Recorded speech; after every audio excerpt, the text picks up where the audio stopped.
सामने है जिनका, चंदन से है दिव्य वचन।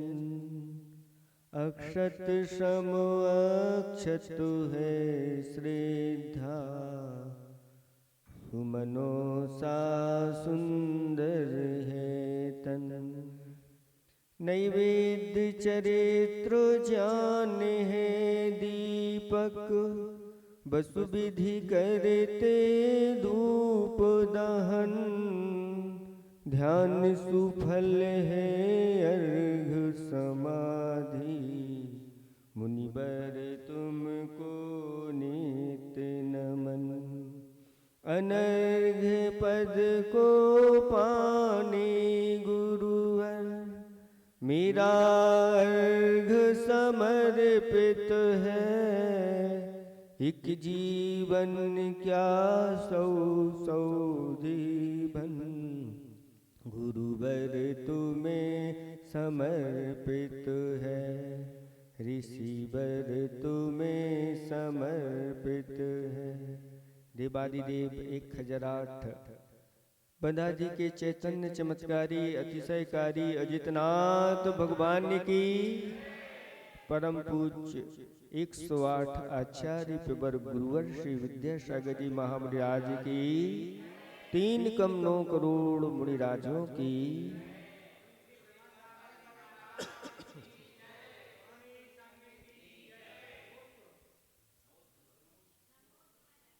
धर्म स्नेही भवात्माओं, श्रावक जो होता है वह सत्कर्म करने वाला होता है।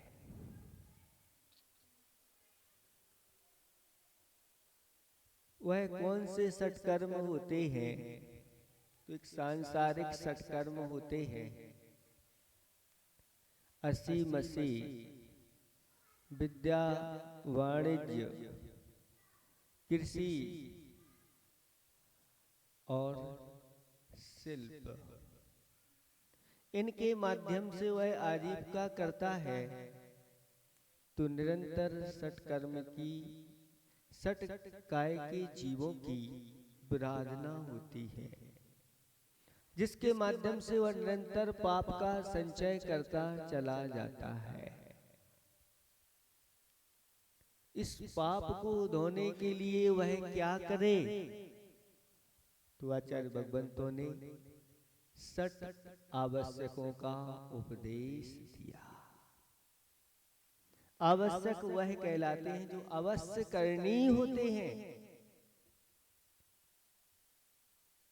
और चीज करो अथवा ना करो, लेकिन इनको तो अवश्य ही करना, जिसके माध्यम से हमारे पाप धुलते चले जाएं और आत्मा पवित्र होती चली जाए, निरंतर पुण्य का संचय होता चला जाए, दुर्गति में जाने से बच जाए।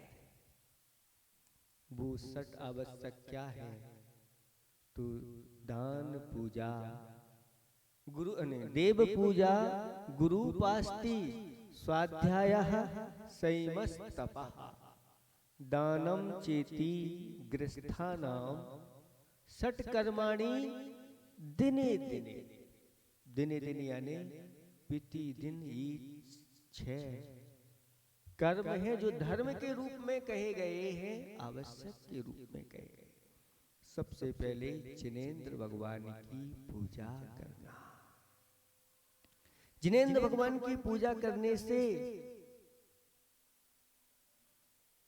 भुक्ति और मुक्ति दोनों की प्राप्ति होती है। काम दुही काम दाहिनी। काम दुही यानी हमारे मनोरथों को पूर्ण करने वाली होती है, और कामदाहिनी का अर्थ होता है वह पापों को दहन करने वाली जिनेंद्र भगवान की पूजा होती है। पहला ये आवश्यक है। अगर इस आवश्यक को नहीं करते हैं तो निरंतर पाप का संचय होता चला जाता है।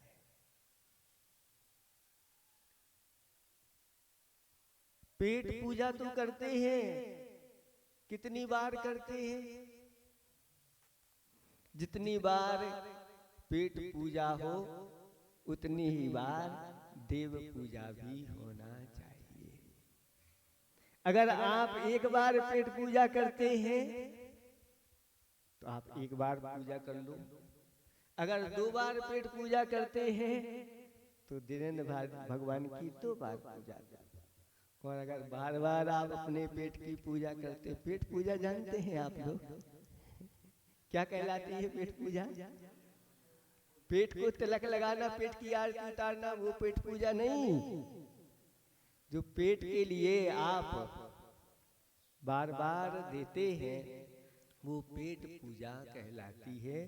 और उसके माध्यम से जो आप पाप का संचय करते हैं, क्योंकि आहार संज्ञा है। तो जिनेंद्र भगवान की पूजा भी आचार्य भगवंतों ने करने के लिए कहा।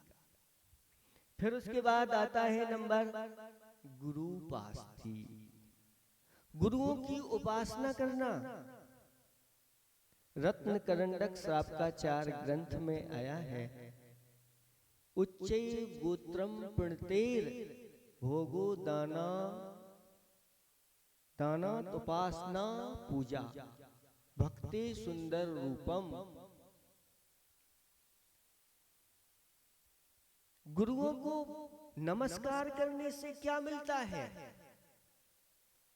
तो कहा उच्चै गोत्रम, गुरुओं को नमस्कार करने से उच्च गोत्र की प्राप्ति होती है। जितनी बार गुरुओं को नमस्कार किया जाता है उतनी बार वह ऐसा उच्च गोत्र का बंध करता है। यानी इधर झुक रहा है और वह जो बंद हो रहा है वह ऊपर उठाने के लिए हो रहा है, उच्च कुल में पहुंचाने के लिए होता है।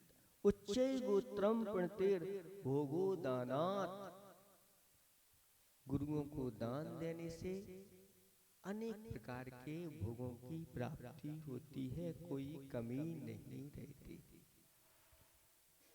और उनकी उपासना करने से पूजा प्रतिष्ठा की प्राप्ति होती है। भक्ते हैं, उनकी भक्ति करने से सुंदर रूप की प्राप्ति होती है। अनेक प्रकार की क्रीमें लगाने से सुंदर रूप की प्राप्ति नहीं होती। और अगर अशुद्ध क्रीम आदि लगाते हैं तो अगले भाव में कुरूपता प्राप्त होती है, क्योंकि आपने अशुद्ध प्रसाधन की सामग्री को उपयोग में लाया है। लेकिन अगर जिनेंद्र भगवान की अथवा गुरुओं की पूजा करते हैं तो अगले भाव में सुंदर रूप की प्राप्ति। भक्ति सुंदर रूपम स्तवनाथ कीर्ति, उनका अगर स्तवन करते हैं तो जगत में स्वयं की यश कीर्ति फैलती चली जाती है। इसलिए गुरुओं की उपासना करने को कहा गया है। और गुरुओं की उपासना छोड़ करके धनोपास्ति, तो धन की उपासना करते हैं, धन ही कमाने में निरंतर लगे रहते हैं, उनके लिए कहा कि ऐसे धन का निरंतर अर्जन करते चले जाते हैं, ना तो देव पूजा करते हैं ना गुरुओं की उपासना करते हैं, ऐसे लोग दुर्गति के पात्र हो जाते हैं। तीसरे नंबर का आवश्यक है स्वाध्याय। जिनेंद्र भगवान की वाणी को गुरुओं ने शास्त्रों में लिपिबद्ध किया है। ऐसे शास्त्रों का अध्ययन करने से मन वचन काय की शुद्धि हुआ करती है,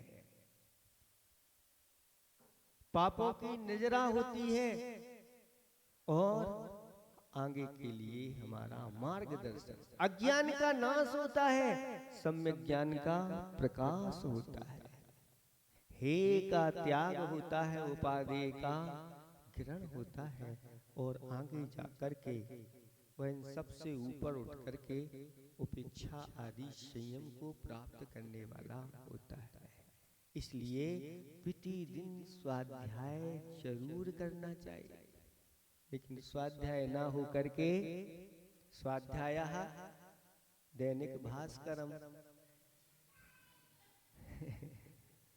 पेट पूजा धनोपास्ति, स्वाध्यायः दैनिक भास्करम। दैनिक भास्कर आदि आदि अनेक प्रकार के अखबार आते हैं, वो तो प्रतिदिन आपको दिख भर जाए, कहीं मिल भर जाए तो आप खोले बिना नहीं रहते। और अगर उसको देखते जाओ, एक एक हेडिंग भी देखते जाओ, तो आधे घंटा कब निकल जाए पता नहीं चलता।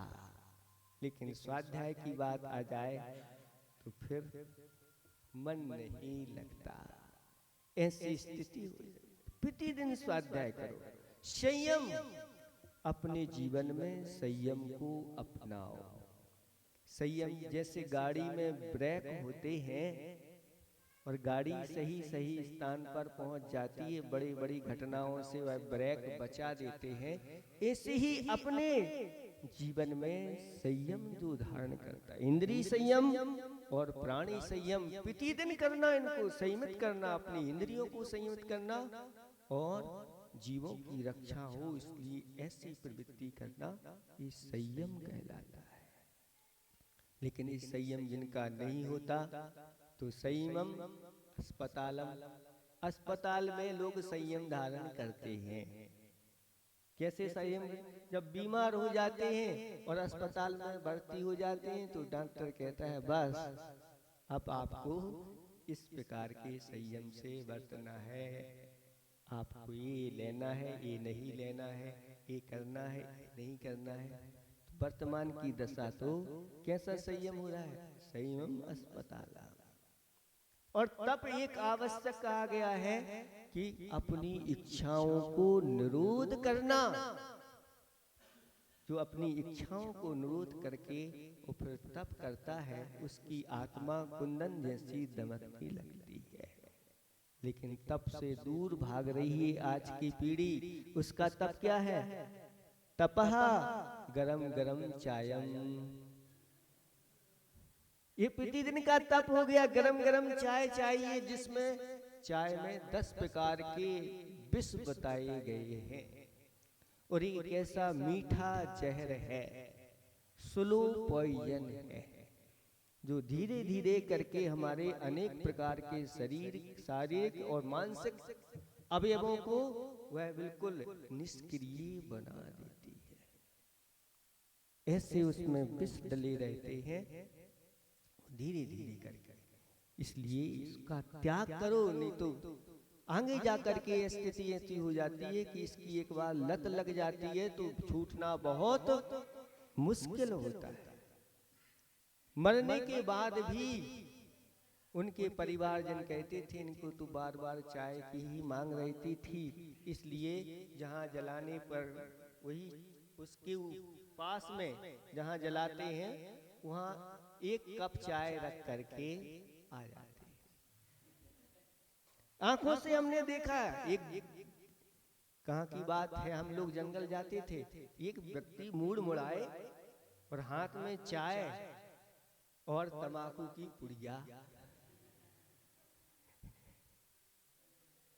कई भाई क्यों?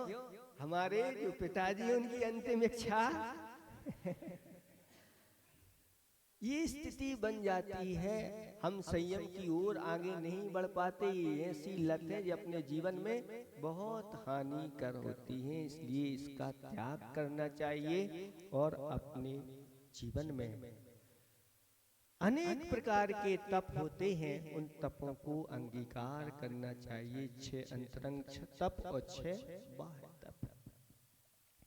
इसके बाद फिर नंबर आता है दान का। तो प्रतिदिन कुछ ना कुछ दान अवश्य करना चाहिए। कुछ भी नहीं है अगर आपके पास तो आप भोजन तो करते हो कि नहीं? तो उस भोजन में कम से कम पहला ग्रास तो खाना नहीं, किसी गाय आदि को डाल दो, इतना तो करो। या आपके पास जो कुछ है उसमें से आप दान करो। कहते हैं दान ही व्यक्ति को महान बनाता है। छोटा छोटा दान एक दिन बहुत बड़ा रूप धारण कर लेता है। देखो गुरुदेव के चरणों में पहले लोग आते थे और क्या लिखाते थे? 11 रुपए। फिर वही आगे जाके 111 लिखाने लगे, फिर वही आगे जाके 11,000 लिखाने लगे, फिर वो आगे आके 1,11,000 और अब 1,11,00,000 दे करके जाते हैं। ये सब दान की महिमा, दान महान बनाता है। लेकिन जो लोभ के कारण से दान तो नहीं करता, दानम क्या? गुटखा पानम। सुनते हैं कि आज जो गुटखा की जिन्हें लत लग जाती है, पान आदि की लत लग जाती है, तो 100-100 रुपए की वह गुटखा और पान खा जाते हैं। और दान की बात आती है तो दान तो करते नहीं। आज उनका दान यही होता है, गुटखा पानम, दानम गुटखा पानम। अगर वह चाहें तो ये 100 जो रुपए व्यर्थ में ही जा रहे हैं और हानिकारक बहुत है। गुटके पर भी लिखा रहता है। दुनिया का सबसे बड़ा आश्चर्य क्या है? गुटखा पे लिखा हुआ है कि यह कैंसर के लिए कारण है, फिर भी पढ़ करके मुस्कुरा करके और खा जाते हैं। इससे बड़ा आश्चर्य और क्या चाहिए आपको? जानते हुए भी मृत्यु के गाल में जा रहे हैं और फिर भी अगर नहीं मान रहे हैं तो यही तो आश्चर्य है कि लोग मृत्यु के मुख में जा रहे हैं, सामने सामने देख रहे हो रहे हैं, फिर भी खा रहे हैं। ये बहुत बड़ा आश्चर्य है। इसलिए ये षट्कर्माणि दिने दिने जो आपको 6 आवश्यक बताए हैं, ये प्रतिदिन करना चाहिए।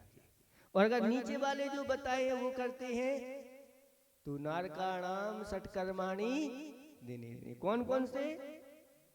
पेट पूजा, धनोपास्ति, पेट पूजा, धनोपास्ति, स्वाध्यायः, दैनिक भास्करम, संयमम, अस्पतालम, चायम, तपम, गरम गरम चायम, दानम, गुटखा पानम, नारकाणाम षट्कर्माणि दिने दिने। ये नारकियों के 6 कर्म आ गए हैं। कहाँ से आए? पहले तो ये सब चलते नहीं थे, कहाँ से ये संस्कृति आ गई आप लोगों के पास और इस प्रकार के कार्य करने लगे, अपने लिए दुर्गति में ले जाए। कहा गया है, आचार्य भगवंतों ने कहा है कि जो गुरुओं प्रभु की पूजा किए बिना और गुरुओं की सेवा किए बिना अगर भोजन पान करता है तो वह भोजन नहीं कर रहा है, महान पाप का भक्षण कर रहा है और आगे जाके अधो यानी दुर्गति का वह पात्र हो जाता है। तो प्रतिदिन इन जो से 6 आवश्यकों को करने वाला व्यक्ति होता है वह श्रावक कहलाता है।